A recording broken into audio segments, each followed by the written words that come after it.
Hey, this is Threat from NIP, and you're listening to TCR.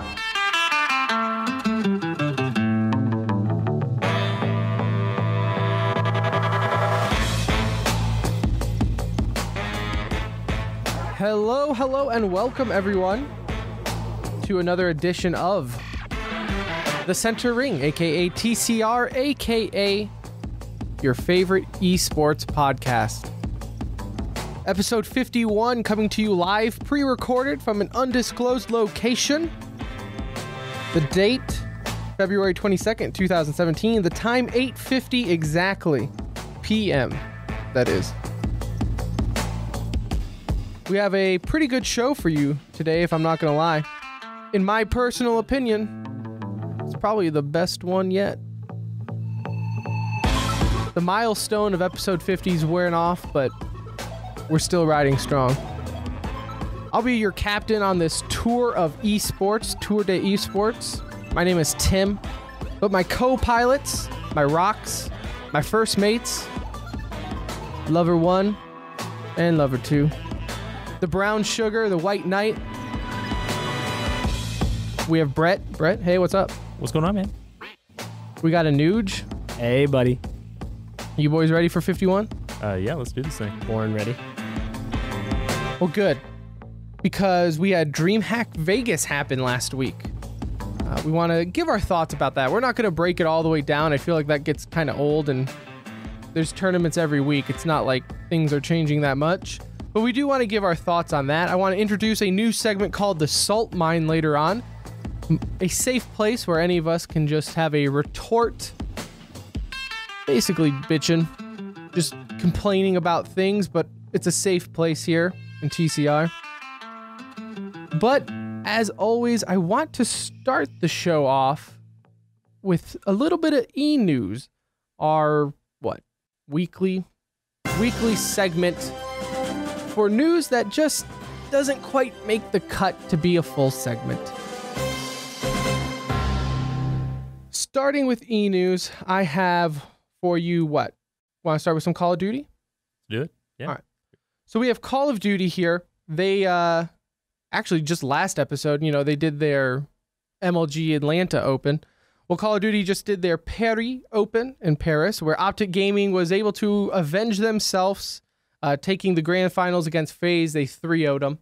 That's after they already 3-0'd them once in the winners final. So Optic Gaming is back in full force with that. And we actually did not know this, but did you guys know that MLG is doing an event here in a couple weeks in Dallas? Yeah. Could be exciting. I'm kind of out on COD, but you know what? I'll give it a shot. I mean, I will watch it. There's no way we're going to it, though. No. That is, I looked. Hey, maybe those are not cheap. Not cheap for COD. I look for any excuse to get out of the house. Though this is true, but I'd rather just go to a Nuge's new house and watch it. Spoiler alert. That's right. A Nuge bought a house. That's where we'll do all our LAN parties now. Soon. So, I don't know. That will be here next week. That's or not next week, but coming in March, which March is a busy month for us anyways. We have Dreamhack Austin in next time. I'll be in Detroit. There's lots of stuff going on. I'm happy that it's coming to Dallas, though. We're definitely excited about it. It's just not something we play that often. Also, It's gone away from its roots, like we all kind of talked about a little earlier, but I am excited it's coming to Dallas. Just more publicity, more to the area. That's right. Misfits, getting away from COD, that is. Misfits acquires a Vainglory team, Fates Zero. Vainglory being the MOBA, the tablet MOBA. I want to talk, we're not going to talk about it this week, but I think next week, Anuj will be out. He will be working, in quotes, as he goes to Cancun? Bahamas. Where is your work sending you? It's Bahamas. It's a President's Club trip, so it's like a vacation. I don't even know what that means. La-di-da. Doing pretty decent. They send you somewhere nice, let you have fun for a week. Must be nice. Must be nice. Yeah, well, our job doesn't fire us, so that's kind of cool. Yeah. Must be nice. Anyway.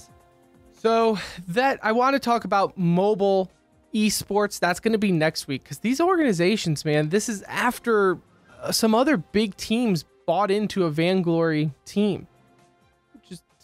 It's foreign to me. I don't want to poo-poo the idea of mobile esports. I don't stick my nose up at any esport unless you're the NBA trying to create a ridiculous league. But I want to talk about that a little more. Yeah. See if it has staying power. Hey, I played Farmville like a lot early on. And this is true. That got pretty real. What about the Simpsons game? Man, that was like hardcore. That's a weird brag, bro. Put about $10 into it. Now, one thing that is on the horizon, and this is weird because just a couple days ago there was an article, or not an article, but a post on the esports subreddit talking about H1Z1 as an esport. Is it a viable option? A lot of people, or I say a lot, like the 3 people that post on that subreddit said no, it's too different, it's kind of niche. However, just recently announced that H1Z1 will be having on April 20th, will be having a tournament, a 300K tournament. That's going to be, right? Yes, it's going to be broadcasted live on CW. So when do we start practicing, boys? You know what? I love it. The game is fun. They have to polish it. You get tournaments, the game, hopefully they get more money. You need private servers eventually at some point, but I mean, it's a fun game. We all really enjoy the game. It's fun. It's fun when you're playing with friends. It's frustrating. Now, this is a 5-on-5, right? It's a 5-on-5, I think. Or like 5s do, you have like 5 No, yeah, give me a second here. 5v5, 15 teams. So what's that? Someone do the math. A lot. Yeah, a lot. A decent amount. A lot of players. Don't ask me to do math. I do math.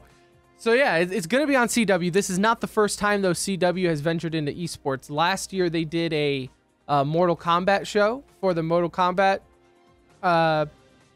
league, whatever they call it, I forget. And it actually did really well. It pulled in some good numbers. I think it was like around the 400,000 kind of concurrent that's thing for as far as it being in the certain demo that you want to be. So CW has ventured into it.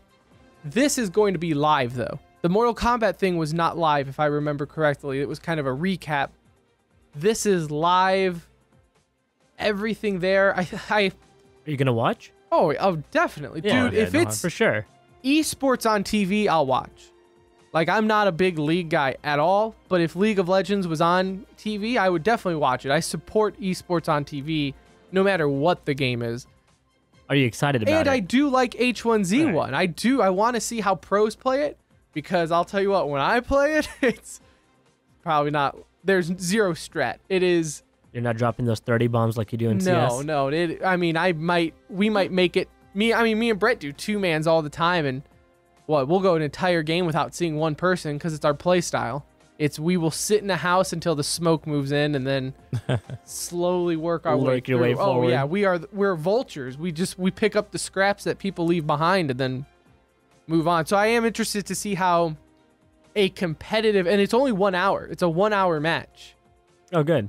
Right. So there is a time clock to it in the sense of I don't know. I'm kind of curious to see how pro H1Z1 is. And that is, again, April 20th at 9 p.m. Eastern. How many people are normally in a game? Like 100 or 150? It's like 160. Yeah. Did you do the math? It's like 165. It's 75, yeah. 75? Yeah, so it's like, what?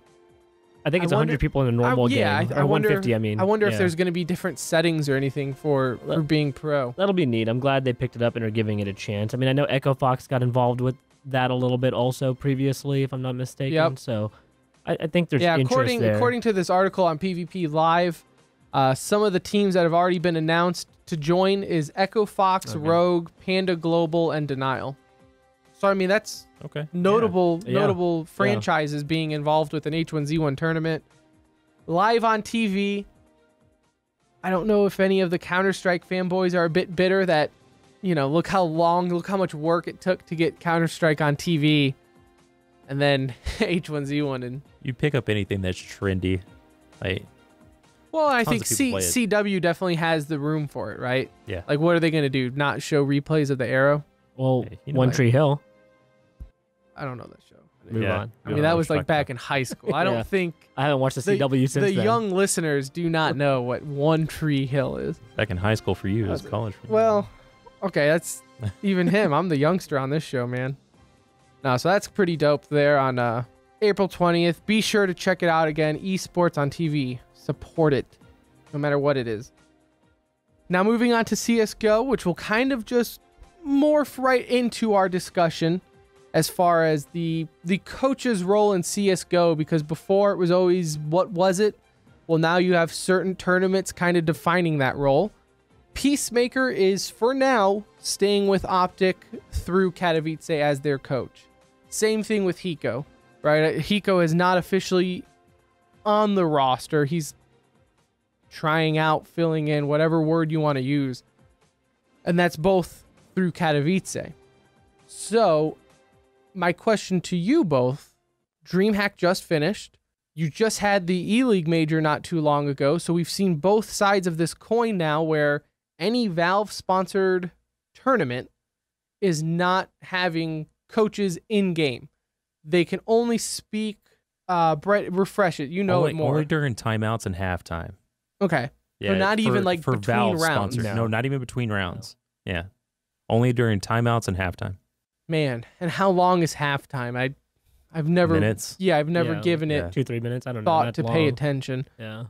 So they're really out of it. They're kind of more or less managers, if you will. In Valve sponsored, if you want to kind of use it in that outlook, coaches are more managers. Well, Dreamhack just ended where they could be a shot caller. A lot of teams would use a coach as an IGL. Yeah. So where do we stand? All right. So here, I think there's a happy medium when it comes to this. And you can kind of, in my ideal scenario, I would compare it maybe to football, NFL, where coach can talk to the quarterback pre-snap, and then, it's radio silence after that. Same with Counter-Strike. Why not during the round, coach can't talk. And then, after a round's over, you have that time, let him get his words in, let him get his, the strat calling in, and then, also let him, still let him talk during timeouts, still let him talk during halftime, but let him talk between rounds. And the reason why I'm against letting the coach talk during the round is because I would like to think that everyone's staying legit, but the coaches are facing the crowd. And, even at Dreamhack Austin, when someone's about to peek a corner and they're about to get maybe like a 2K or something like that, the crowd reacts before the shot. So the coach can see that. Unless they're not able to, yeah, but in most scenarios, in most tournament settings, the coach is able to see the crowd. That dives down a whole different rabbit hole in the sense of like a Nuge. I know we have similar opinions on the whole. We like boxes because maybe you could put more of a double-sided mirror or tinted windows or something because we don't like the fact that a crowd can now in normal sports, the crowd hype, crowd noise that affects home and away teams. Mm-hmm. It's never two screens that you're looking at. Right, but it's never like if someone's sneaking up on you, I don't think a quarterback has ever dodged a sack because the crowd got loud because of it. This is different where someone's trying to do a rotation and what tournament was it? Man, I forget what tournament it was. Not that long ago, though. I think it was an where ESL. Somebody's sneaking up on him. No, it's the signs. Oh, that happened with VP. That was for VP's advantage, they were saying. It was... I don't recall the tournament. Man, I forget, but it was you had people sign saying A or B, depending on where they were going, and whether or not they're trolling and putting up the wrong bomb site or not. Like, dude, that should have been locked. It was somewhere down. where VP was more of a home team, and so they had the advantage because the fans were holding it up for them. It so should have been locked down in the sense of where it's like this shouldn't be happening, and I could understand to your point of. The players might not even notice that because when you're playing a game, you're locked in, and half of them are 2 inches away from their screen anyways. Yeah. But a coach I can see everything. Taking an eye on the stadium? Yeah. I'm a little bit on the other side of the fence on this. I'm a little bit more old school when it comes to this. I believe that the IGL is an important role in the game, and I like an IGL being a true IGL. So I'm okay with the coaches being able to talk during timeouts to make changes or adjustments that maybe he's seen throughout the game. I don't even like the pre-snap talking, though. I feel like it eliminates the role of an IGL, and it'll completely can change the meta of Counter-Strike itself, because then you can add an additional rifler on your team and maybe take out that IGL role and make it less important. So I like seeing some of the top IGLs perform and watch them call in game as they go. You had like frauds back in the day, right? Now you do see it on teams. So I'm a little bit more on Valve's side of the coin here, where I'm okay with you having a coach. They can train with you at your boot camps and help you come up with strats and strategize, and even talking during the timeouts to help make adjustments. But I do like the fact that they can't talk before or after every single round. I am on both sides of the coin, and at risk of just playing devil's advocate to the point, I can see where Valve is coming from and being like, look, we want coaches being out of it. We, like you said, we want the true IGLs and we want the actual feel for it. And whatever Valve's reason for it is, I get it. I can also understand, though, people's point of like, well, look, our entire roster was made up of our coach being IGL. Like you have coaches like Zeus that is a good IGL, and I could see where for the longest time, like Liquid, they tried the whole coaches being IGL. It didn't work out for them, but I could see why some teams would prefer that. I like when I think of a coach in esports, and we're using Counter-Strike as a reference, but I mean, you have coaches in everything. In Dota, you have a lot of like picking the picks and everything in a MOBA. Or I remember back in the days of Halo and Halo 2, dude, the coaches were essential. I coached a few teams, quotation marks there, where at LAN parties and stuff where, you got 4 buddies playing. It's like, hey, I'll be the coach, which is AKA I'll be the fifth man. I'll be that extra, the eyes that you might not see. Like for instance in Halo, it was a lot about like map control and weapon spawning control, and like so the sniper, the second the sniper ran out of ammo and was dropped, you would have like 30 seconds to do so. There's 2 microphones near you, Brett, as you look confused. Oh. Yeah. I think I just have a little bit more of the old school mentality. Yeah, no, I get that, but like in Halo, they would time it out, and like they had clipboards with they could really like give you the exact moment. And yeah. like I said, I love the strategy aspect of it. So I'm all about having the coach on the team. I just want to see an IGL be like the guy and like carry it that way. All right, but having a coach being able to talk a little bit more doesn't prevent someone from being a good IGL. No, taking it back to football. You got Tom Brady, quarterback. You got an offensive coordinator calling the plays. But that doesn't make Tom Brady any less of a leader. And the best I think what might work better though, call at the line too, right? You see them kind of like and I won't even use football for comparison. When I think of it, I think of basketball. You have your coach yelling from the sideline to do things, and then you have your playmakers. You have your LeBron James, your LeBron James, Steph Curry's, the ones actually orchestrating what's going on in the court. They can take their 2 cents from their coach. Or if they're like, look, I'm the man right now. I'm going to call this. I'm feeling it. Let's do this. Yeah. And then I think that's fine. I think I like the more organicness of it, and that would involve them being constantly available to talk. Yeah. So it'll be interesting. He's Team Valve. Your team, Dreamhack. I'm both. I can see both. And then there's a middle. I just feel like there's a middle ground. A happy medium. I can see why Valve is doing it.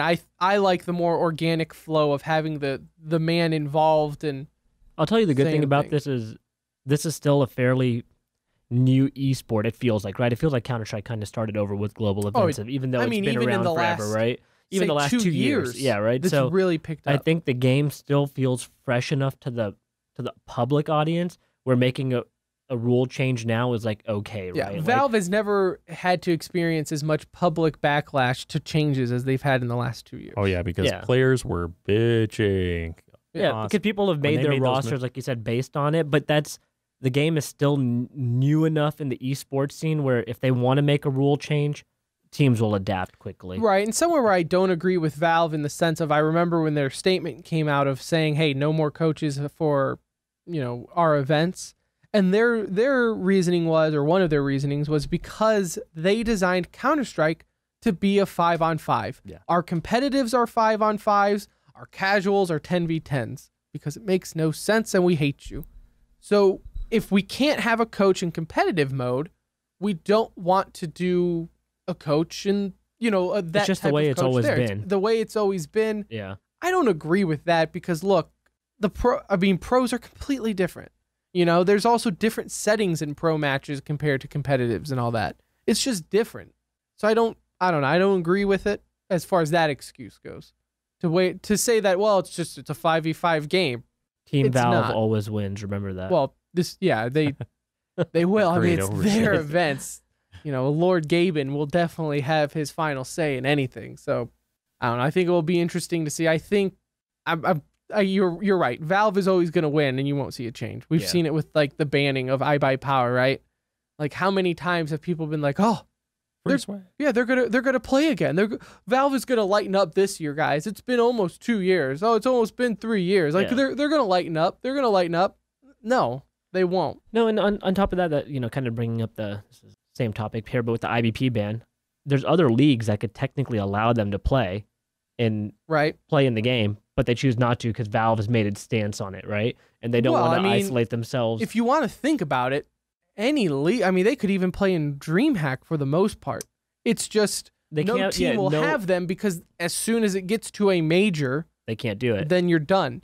So say, for instance, Cloud9 picks them up, you could play with them all the way up into a major. And then it's like, well, they're still banned from a lot of, like, I think ESEA they're not, but there's a lot of tournaments that they are. Otherwise, they could just form a 5-man team, be unsponsored, probably good enough to still compete as a tier 1 team with, if they even had 3 out of the 5 and picked up 2 others. I'd watch that. Oh yeah, I think anybody would at this point. So all I'm saying is when it comes to that is Valve generally has their way, and they'll force the hand of some of these tournament organizers to keep it their way. It's going to be interesting, yeah, because I get the feeling the players want it the other way around.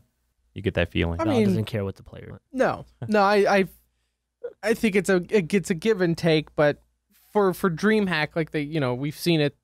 This, like for Vegas, they use the coaches. I would like to hear from the players who just went to the major and see if there was a real difference, or like how do you practice differently or anything like that. But speaking of DreamHack Las Vegas, it just happened last weekend. Everyone knows VP ended up taking that one against SK 2-1.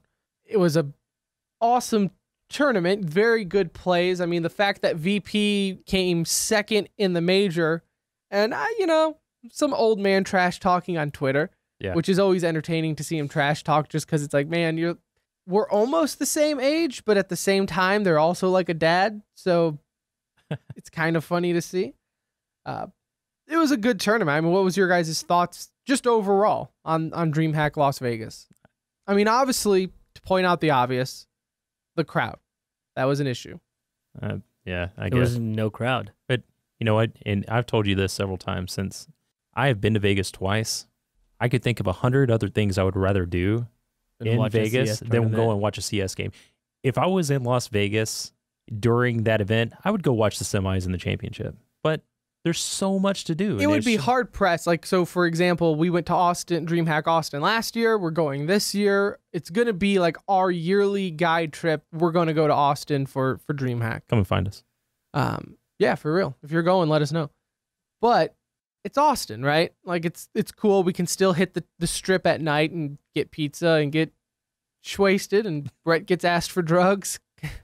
Because I look like a drug dealer. It's awesome. Tim's face down in the bathroom in the night. The guy that was hitting me up for drugs. And let me preface this: I'm not a drug dealer. All right. He just looks like a 30-year-old drug dealer at a college party. But he got his at the end of the night. Oh man, did he ever?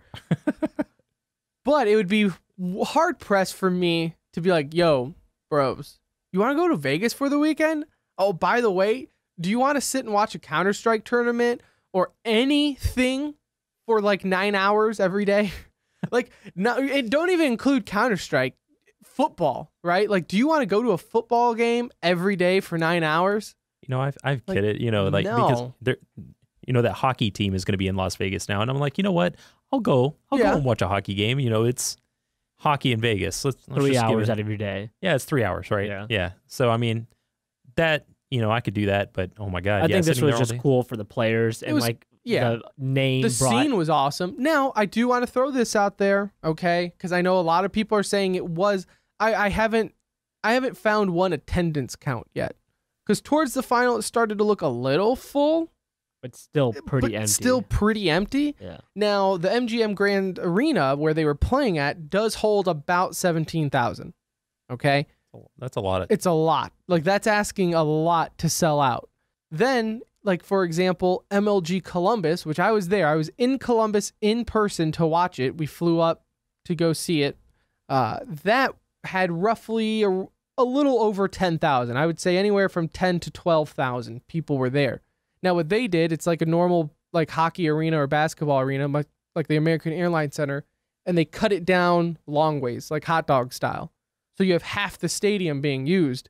That was full. Like that was to capacity, half the stadium full. What's the second best thing you can do in Columbus besides watch Counter-Strike? Well, but it's kids can go. The majority of the people, I know someone in our Discord, which you can join, by the way, go to our Twitter at the Center Ring. He did bring up the fact, saying that like a recent study shows that the majority of esports fans are actually like 21 to 35.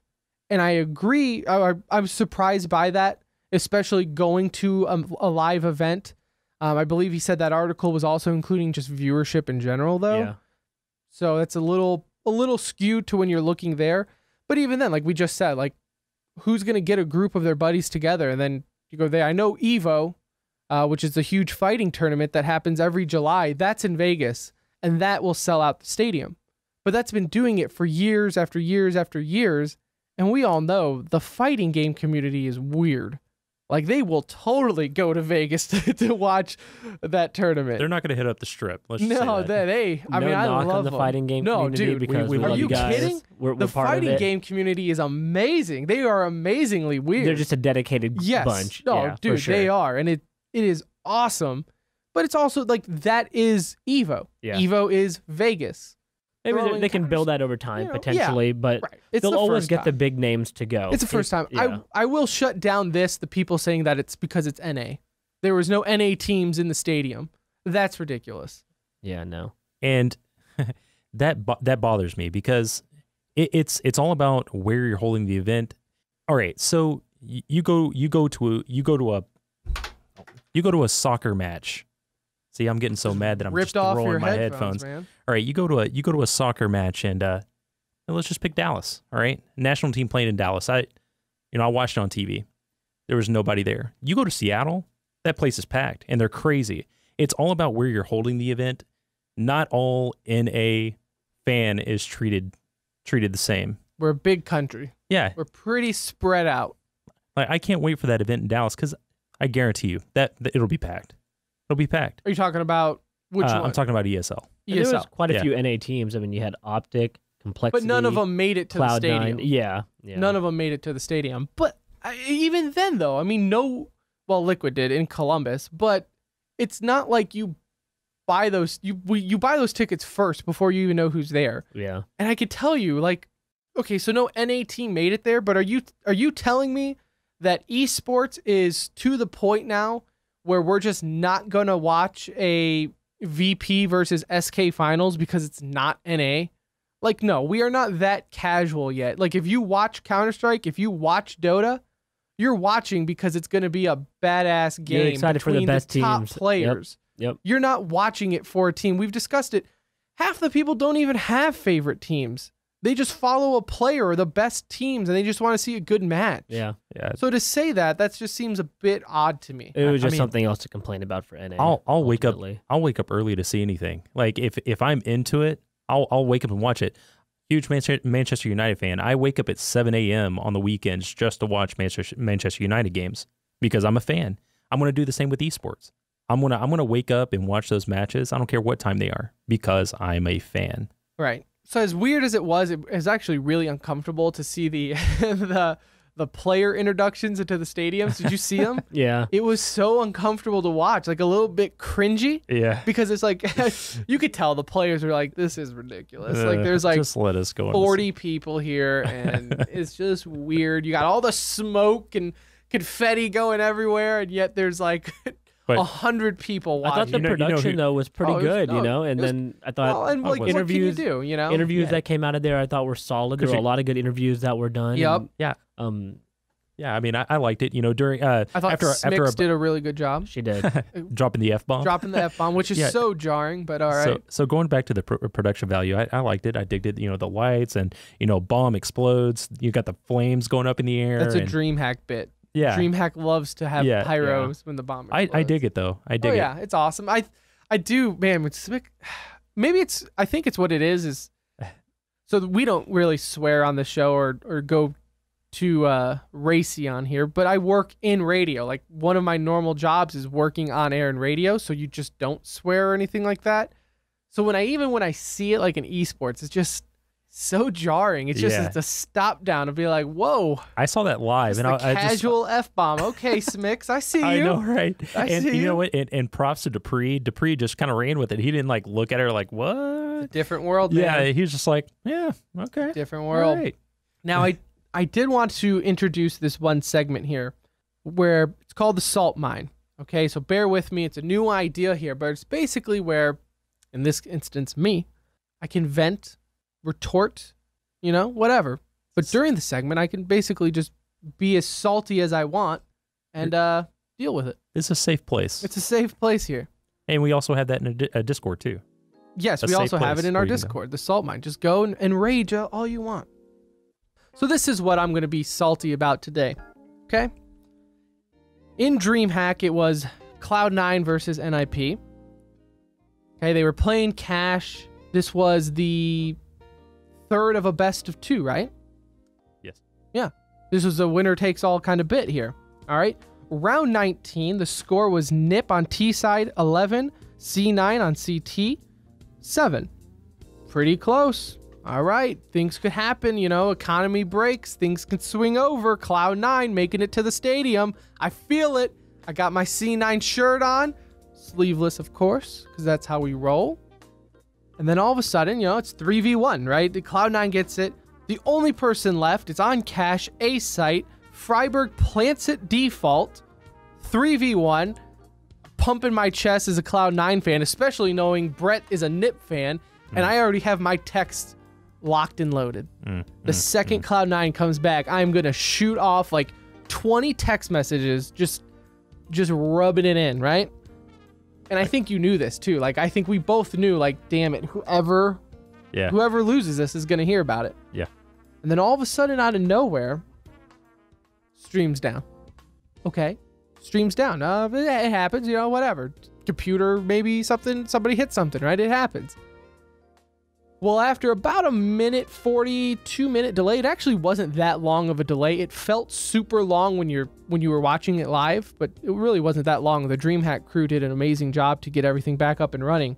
But basically what happened is they said that they lost power. The generators running their gear inside of the casino at the time straight up lost power. They had too much juice going into it, so it blew.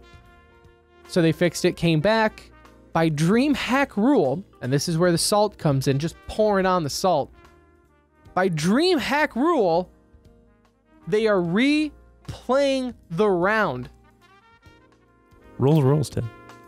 It's a salt mine, Brett. All right, get your own segment if you want to justify it. You're right. I'm sorry. I apologize. They are replaying the round. It was a 3v1 bomb planted default, and they're replaying the round. Yeah. As shitty as that moment was, they had to replay it, right? Like, what do you do? You're telling me that we have the capability of completely going into any config folder and changing anything we want. Well, you could have had them start at the same exact locations, or there has to be something. The smokes are probably popped at that point. There is no way that all these brains get together in these top organizations and just think, you know what would be the best way to do this? Is just replay the round when it was a 3v1. And then just to add more salt into the wound, NIP came back and won that round. Round that they had no business winning originally. That's what puts us into this segment, now, obviously. What is my solution? I don't care. I don't get paid to make solutions, but I am salty about it. Yeah. And you know what even made me more salty is when all the NIP fanboys on Twitter was like tongue-in-cheek going, I guess that's just the rules. Rules are rules. That's how it goes. And I'm like, oh, really? So that's how it's going to go. So you're saying if roles were reversed, all these NIP fanboys would just have been like, well, that makes sense. That definitely makes sense that everyone was dead except for nothing, and we came back. But how do we know Freiburg doesn't... There is no way, I can tell you, no way that happens. I mean, Cloud9 had nothing Shroud and Skadoodle left. Skadoodle had an op. one was at truck, one was walking on top of cat, and the other one was going highway. There was no way Freiburg was just gonna put this in Vegas terms. It was like 100 to 1 odds that Freiburg's win that round, right? Like maybe even 1,000 to 1. But as he says, there's still a chance, right? So you're saying there's a chance. So you have to, like, in that situation, yeah, they could probably find the config, put them right back where they were. That's not there yet. So the rule just seems like a basic gimme rule. Hey, and I'm not like I think that's my issue, is that it is such a cop-out. It is such a basic, well, let's replay it. Like, it's going to be inevitable that this happens again. Like in esports, you know, the E stands for electronic. And you know what F's up? Electronics. Like, it's gonna happen where computers freeze up or computers die. Now in ESL, they have the rule to where if any damage has been dealt, the round plays out. So like if someone drops or anything like that in an online match, the round plays out no matter what, if damage has been dealt. And then there's also those weird, you know, it's a gray area where you leave it up to like one of the team that, so like if Liquid was playing Cloud9 and Liquid had a player dropped, well then it's up to Cloud9 and hey, what do you guys want to do? They put it on the team. Do you want to replay it or do you want to take the win? Like, which is really an honor system? Yeah, but it's kind of a dirty way to do it because it's completely, it's the tournament wiping their hands clean and being like, nah, bro. Have a rule. You guys deal with this one. Deal with the backlash. Right. It sucks, man. Because this happened during long time ago. Luminosity. Do you remember? It was Luminosity and Liquid, I believe. The admin got pooped on in this because he tried to he let them make the decision. He let them make, but it was when the cameraman bumped into a computer. Am I remembering this correctly? It was something, but they I might be getting two things mixed up here. I don't think that's what happened in that case. Something happened where they let the players make the decision. Right. And there was a rule in place for it, but they kind of left it as a gray area. The admins should make the decision. Admin should make the decision. In this case, there was a rule in place for this happening. Right. Pour your salt, man. Like, I know it sucks. It's salty as hell, but it wouldn't solve any of the controversy. I know this, but I think it needs to go to a booth review. And then what? They're going to go by the rule. The rule is replay. Well, that's what I'm saying, though. Ditch that rule and go to a booth review. Yeah, but I mean, at that point, you're saying that, hey, who do you think would have won this round? Then you leave. That's what I'm saying. It's not. It's not helping the controversy. That's not how booth reviews work in any sport, though. A booth review is to go enforce the rules that are set. Is the guy inbounds? Is the guy out of bounds? Was it a catch? Was it not a catch? Did he hit a shot before the buzzer? It's to verify a rule that's already set. And so this needs to be the same and not go into judgment. What if it was Nico and it was a 3-on-1? You're going to change the odds a little bit? Like, hey, there's a better chance. No, I would always give the 3-on-1. No, not that he's going to win it. Not that he's going to win it, but maybe the odds reduce from 100 to 1 to like 50 to 1 because it's the best player in the world right now. You're going to get hard pressed for me just to be like, well, no, this totally makes sense that the 3v1 team just got screwed. Here's the deal. I don't want to see this happen to any team, but I really don't want anything to be subjective to some dude that's watching a match and you know what? You would have won the round. I'm going to give it to you. It sucks. It really, really sucks. I feel for you, Tim. Hey, don't feel for me. My team didn't have to have a technicality to move on to the stadium. Whatever, man. Now who's salty? My team lost fair and square. We didn't need to kill the power to replay around. That's right. I'm not convinced. I'm not just hit the switch Brett underneath. Didn't run over there. Yeah, like who knows? I'm not convinced someone just didn't pull it. Someone just pulled. Yeah, they saw 3v1 and pulled it. We don't get it over with. Have we done the research on this? I don't know. Show me the numbers.